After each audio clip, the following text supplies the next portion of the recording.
सहनावतु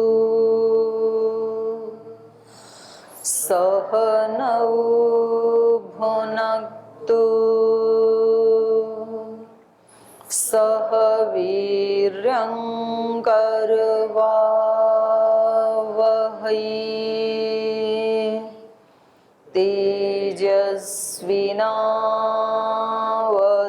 तेजस्विनावधीतमस्तु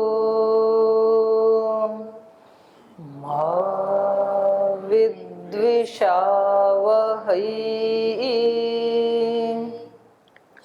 ॐ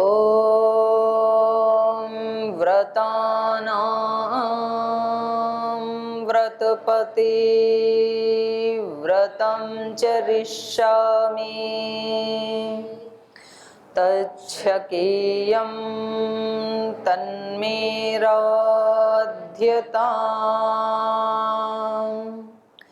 इदमहमनृतात् सत्यमुपैमि। ॐ शान्ति शान्ति शान्तिः।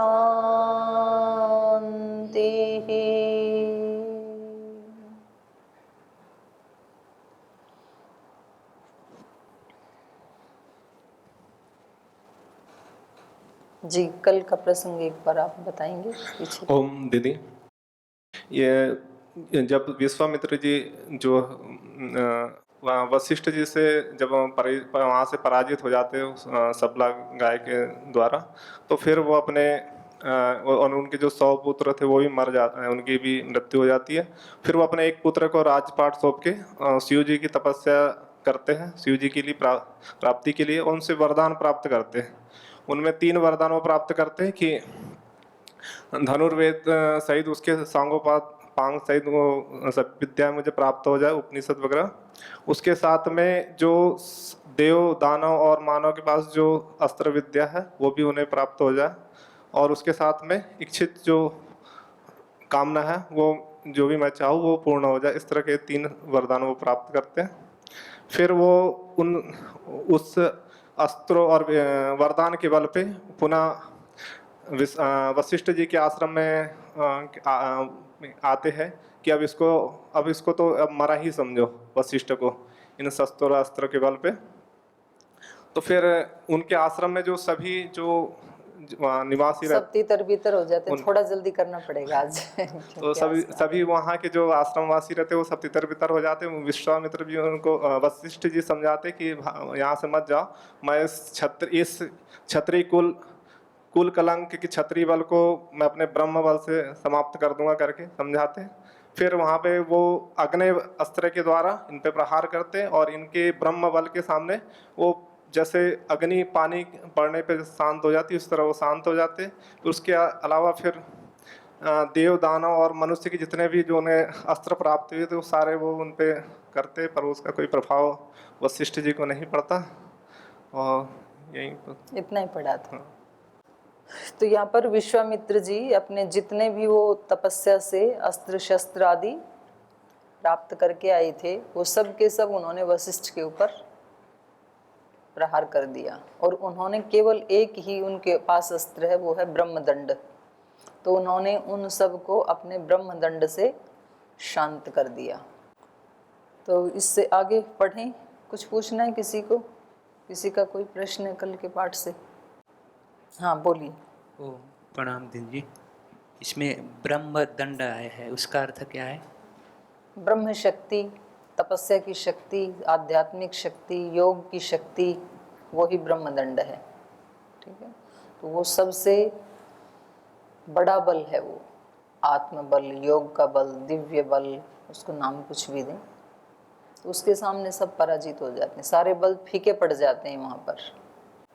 तो इन्होंने ये सारे अस्त्र जो कल नाम आए थे, ये सब के सब इन्होंने एतानि अस्त्राणि चिक्षेप सर्वाणि रघुनंदन, हे रघुनंदन, एतानि सर्वाणि अस्त्राणि, ये सभी अस्त्र विश्वामित्र जी ने चिक्षेप, उनके ऊपर फेंकी।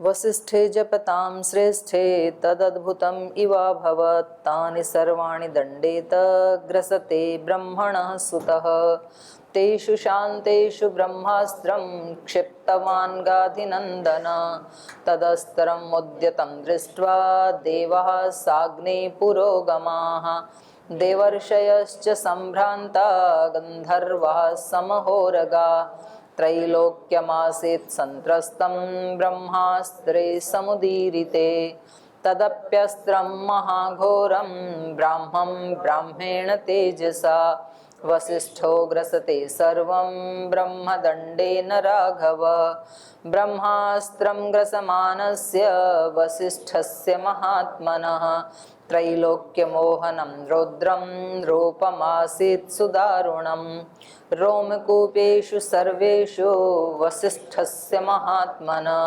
मरीच्य इव निष्पेतो रग्ने धूमाकुलार्चिषः, प्राज्वलत् ब्रह्मदण्डश्च वसिष्ठस्य विधूम इव कालाग्नेर्यमदण्ड इवापरः, ततोस्तुवन्मुनिगणा वसिष्ठं जपतां वरम्, अमोघं ते बलं ब्रह्मास्तेजो धारय तेजसा, निगृहीतस्त्वया ब्रह्मन् विश्वामित्रो महाबलः, अमोघं ते बलं श्रेष्ठः लोकाः सन्तो गतव्यथाः। तो इस प्रकार से वसिष्ठे जपताम श्रेष्ठे तद अद्भुतम इव अभवत, जब ये सारे उन्होंने अस्त्र जप करने वालों में जो श्रेष्ठ हैं, अर्थात जो निरंतर अजपा जप की स्थिति में रहते हैं, ऐसे वशिष्ठ ऋषि के ऊपर जब इन्होंने ये सारे अस्त्र शस्त्र से प्रहार किया, तो तद अद्भुतम इव अभवत, तो एक अद्भुत घटना वहाँ पर घटित हुई। बड़ा आश्चर्य हुआ सबको। क्या अद्भुत हुआ? तानि सर्वाणि दंडेन ग्रसते ब्रह्मण सुतः, उस ब्रह्मा के पुत्र ने अर्थात वशिष्ठ जी ने उन सब को तानि सर्वाणि दंडेन ग्रसते, अपने ब्रह्म दंड से मानो ग्रस लिया। ग्रसना निगलना, जितने भी अस्त्र आए वो सब वहाँ आकर के शक्तिहीन हो गई, जैसे उन्होंने निगल लिया। तो ये योगी की पहचान होती है, जो हम प्रार्थना करते हैं ना, जीव जगत के पाप निगल कर तरुवत छाया करना। तो योगी क्या करता है? क्योंकि हम जो सामान्य लोग हैं तो तरह तरह के दोष, पाप, न्यूनताएं, अज्ञान हमारे पास हैं, तो जो हमारे पास है वही तो हम दे सकते हैं। हम महापुरुषों को क्या दे सकते हैं? तो हम समय के ऊपर जाने में अनजाने में जो हमारे पास वो देते ही रहते हैं, अर्थात कष्ट देते रहते हैं, हिंसा करते रहते हैं, हमें पता भी नहीं चलता है। अच्छा, हमारा जो अहंकार है, तो जब हमारे को किसी से कष्ट होता है तो हमें लगता है कि भाई उस व्यक्ति ने हमारे को कष्ट दिया, मतलब उस व्यक्ति की गलती है, वो बहुत बुरा है, उसने हमारे को कष्ट दिया, हमें कष्ट होता है तब।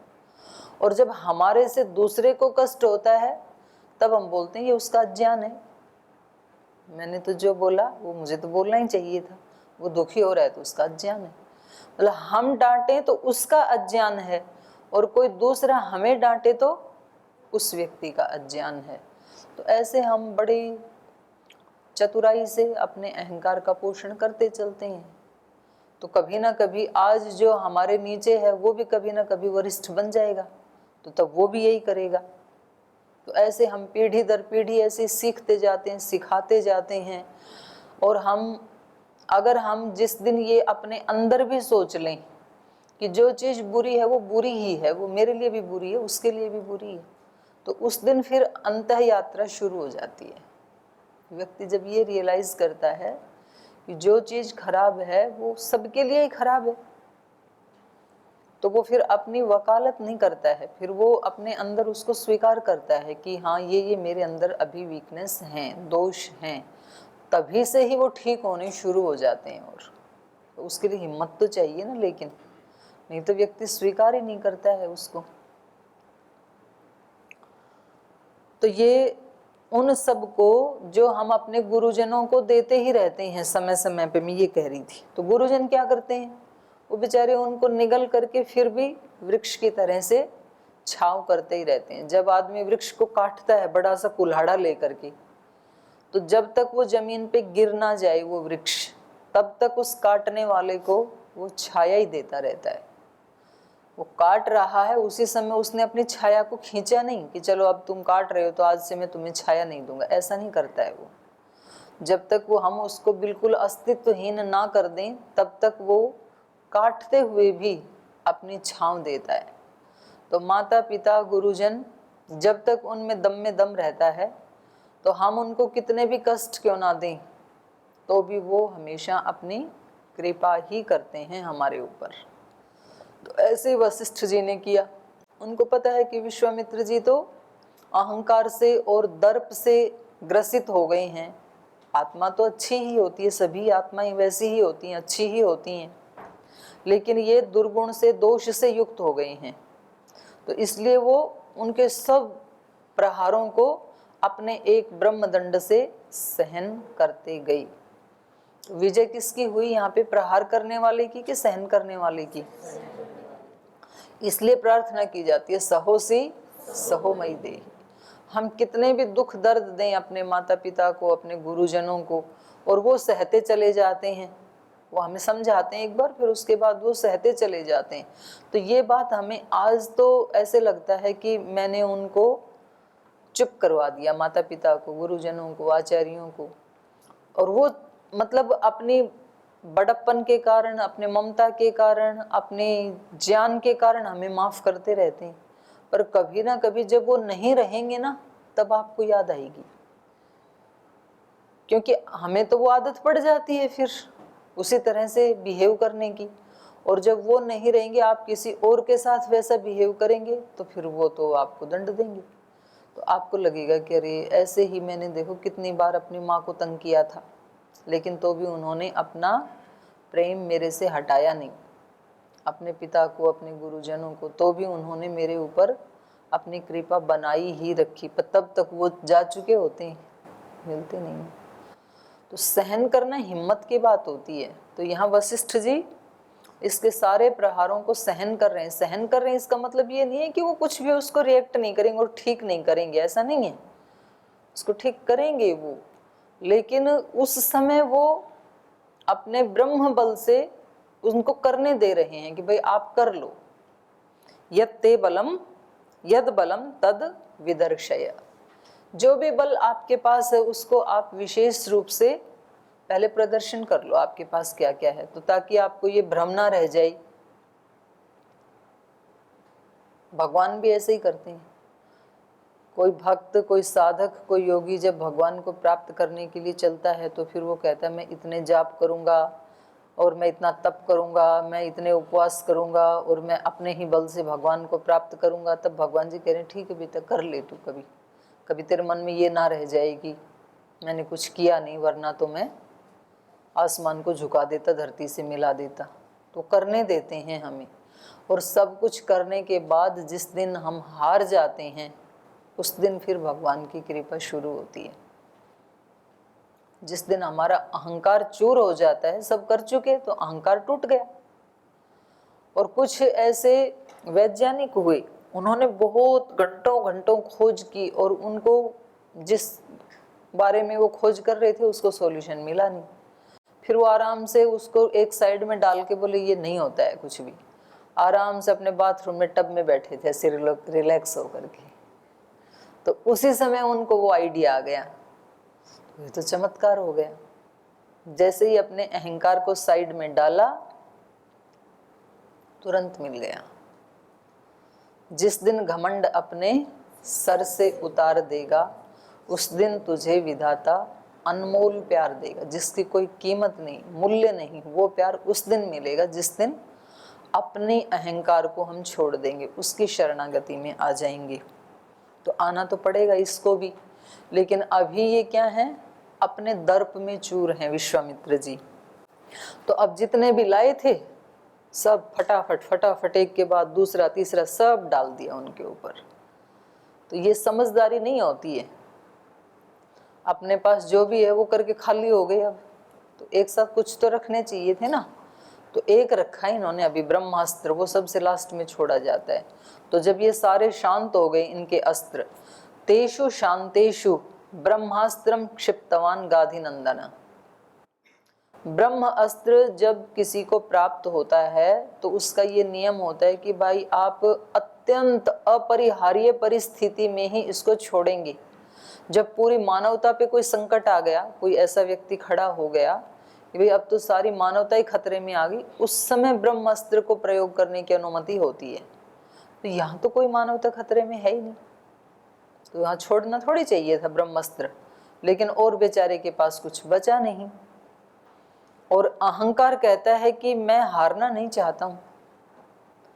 अहंकार हम देखेंगे ना अपने, जैसे हम किसी विद्यार्थी को मैं अभी क्लास में खड़ा करके डांटूं तो फिर वो अपना पूरा बल लगा देगा अपने आप को ठीक साबित करने के लिए, वो उल्टा बोलेगा मेरे को,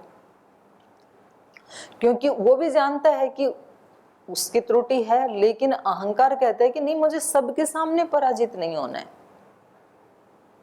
अगर उसी व्यक्ति को मैं अकेले में बुला के वो सारे दोष बताऊं तो कहेगा ठीक है जी, आगे से ठीक कर लेंगे। सबके बीच में बोले तो फिर वो पूरी अपनी जान लड़ा देगा अपने आप को ठीक साबित करने में। अब सारी क्लास में कोई विद्यार्थी खड़ा होकर के मेरा अपमान करे, जी आपकी आदत हमारे को नहीं जमती है, तो मैं उसको सही साबित करने में पूरे अपने प्राण लड़ा दूंगी। मैं तो आचार्य हूँ, मैं तो गुरु हूँ, हमें तो ऐसे होना ही चाहिए। मन्यु भी भगवान का गुण है, पूरी ताकत लगेगी उसमें। क्यों लगेगी? क्योंकि मुझे अपना अहंकार प्रिय है, मैं उसको तोड़ना नहीं चाहती हूँ, उसको बचाना चाहती हूँ। और वही बात कोई विद्यार्थी अकेले में आके मेरे को कहे भारत स्वाभिमान ऑफिस में कि जी आपके ना ये आपको हम कह नहीं पाते हैं, लेकिन आपके इस दोष के कारण हमें बड़ी दिक्कत होती है, तो मैं कहूँगी अच्छा भाई ठीक है, इसका ध्यान रखेंगे। अकेले में क्यों मान लेता है व्यक्ति? क्योंकि वहां उसके अहंकार का अपमान नहीं होता है, वहां उसको आत्मीयता प्रतीत होती है। और सबके बीच में अहंकार आहत होता है, और अहंकार हमें बहुत प्रिय है, हम सब मनुष्यों को, जब तक ज्ञान ना हो। तो इस कारण से हम उसको साबित करने के लिए, हम जानते हुए भी, हर व्यक्ति जानता ही होता है कि उसमें कितना उसका दोष है, कितना दूसरे का दोष है, तो भी हम उसको स्वीकार नहीं करते हैं। और इसीलिए हम आध्यात्मिक या योग की यात्रा में आगे नहीं बढ़ते हैं। और जिस दिन हम अंदर से स्वीकार करने लग जाते हैं तभी से हमारी आगे यात्रा शुरू हो जाती है। और जैसे जैसे आगे यात्रा शुरू होगी तब ही हम पहचान भी पाएंगे। ऐसा भी नहीं है कि हम हमेशा पहचानते हैं, कई बार तो व्यक्ति सच में ही नहीं पहचानता है, उसको लगता ही नहीं है कि मेरे से कोई त्रुटि हो रही है, नहीं लगता है उसको, क्योंकि उसके पास वो समझ नहीं है। जो बिल्कुल छोटा बच्चा है, घर के कीमती सामान इतनी मुश्किल से जो लाए थे उनको उठा उठा के फेंकता रहता है, तोड़ता है, तो वो कोई जानबूझ के थोड़ी तोड़ रहा है, उसको पता ही नहीं है। कि ये माता पिता कितनी दूर से लाए थे, ये कितना कीमती वस्तु है, कोई शोकेस में रखने वाली वस्तु है, वो तोड़ता रहता है, उसको कोई परवाह ही नहीं है। माँ बाप को पता होता है कि ये कितना कीमती है, खो देता है चीज़ों को, खेलने के लिए ले जाता है, वहीं किसी को दे आता है या डाल के आ जाता है, तो उसकी इंटेंशन नहीं है ऐसी, लेकिन उसको ज्ञान नहीं है। तो हमारे से भी ऐसे होता है, कभी तो हम जानबूझ के अपने अहंकार के कारण चीज़ों को स्वीकार नहीं करते हैं, और कभी तो हमें ज्ञान ही नहीं होता है, सच में ही हमें ये लगता है कि हम बिल्कुल ठीक हैं, और ऐसा सोच करके हम भूलें करते ही हैं, क्योंकि हमारे पास वो ज्ञान नहीं है, समझ नहीं है कि किस में हमारा नुकसान है, किस में दूसरे का नुकसान है। तो इस कारण से होते रहते हैं। तो इनका भी ये अज्ञान है, विश्वामित्र जी का भी। जब इतने सारे अस्त्र इनके शांत हो गए, तो अब इनको क्या सोचना चाहिए था कि भाई ये बहुत बड़ी ताकत है, कोई अपने ब्रह्म दंड से, अपने ही ब्रह्म की ज्ञान की, तपस्या की, दिव्यता की ताकत से इन्होंने मेरे सारे अस्त्रों को शांत कर दिया, तो अब मैं इनकी शरण में चला जाऊं। जैसे रावण को पता चल गया था जब उसका बहुत सारा नुकसान हो चुका था कि अब मैं राम को जीत नहीं सकता हूं, लेकिन लास्ट तक अड़ा रहा। जब उसका पुत्र मेघनाथ भी मर गया, मृत्यु को प्राप्त हो गया, कुंभकर्ण भी मर गया, इतने सैनिक भी मर गए, बाकी के सारे पुत्र भी मर गए, तो मेघनाथ की पत्नी ने कहा, सुलोचना ने, और उनकी पत्नी मंदोदरी ने भी कहा कि अब तो कम से कम जितने लोग बचे हैं उनको तो बचा लो, लंका तो बच जाएगी, कम से कम आप तो बच जाओगे।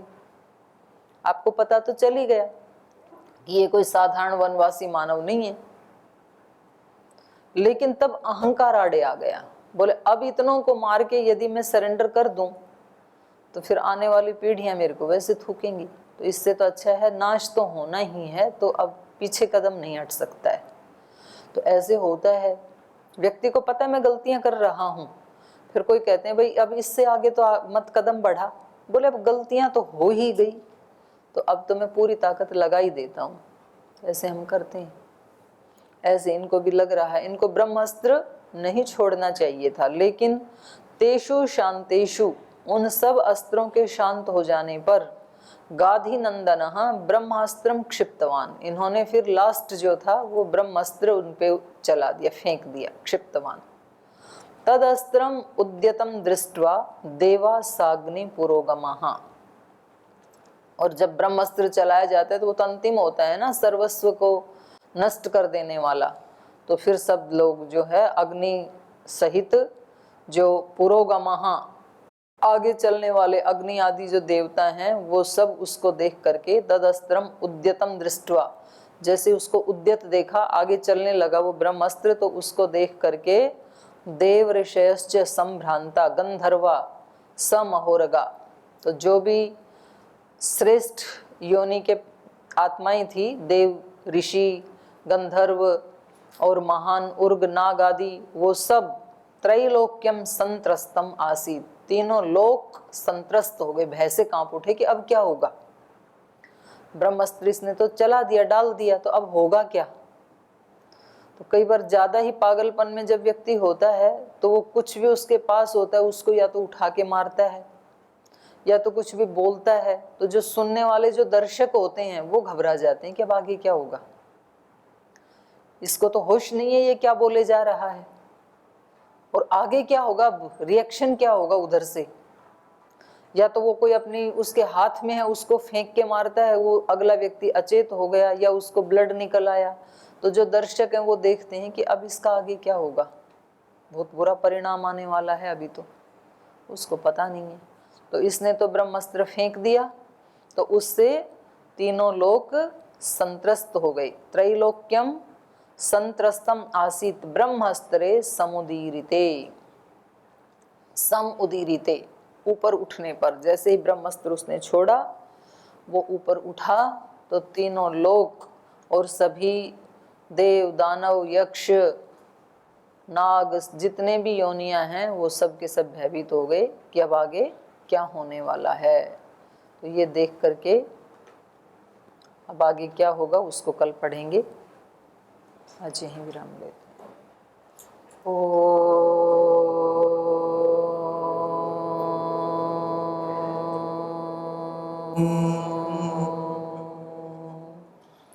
शांति शांति शांति।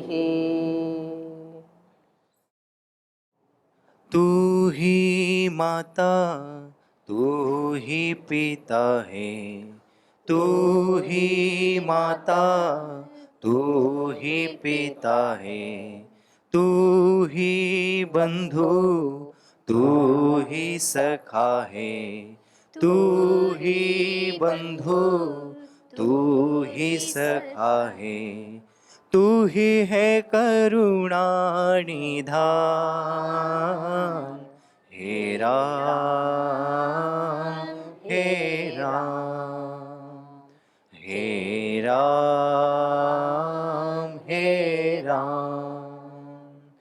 तू अंतर्यामी, सबका स्वामी, तू अंतर्यामी, सबका स्वामी। तेरी चरणों में कोटि प्रणाम। हे राम, हे राम, हे राम, हे राम। तू ही दुख त्राता, विश्व विधाता, तू ही दुख त्राता, विश्व विधाता। तेरी शरण में है विश्राम।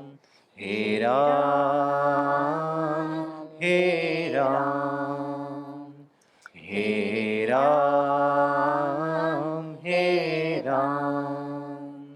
तू ही माता, तू ही पिता है, तू ही माता, तू ही पिता है, तू ही है करुणा निधान। हे राम, हे राम, हे राम, हे राम, हे राम, हे राम।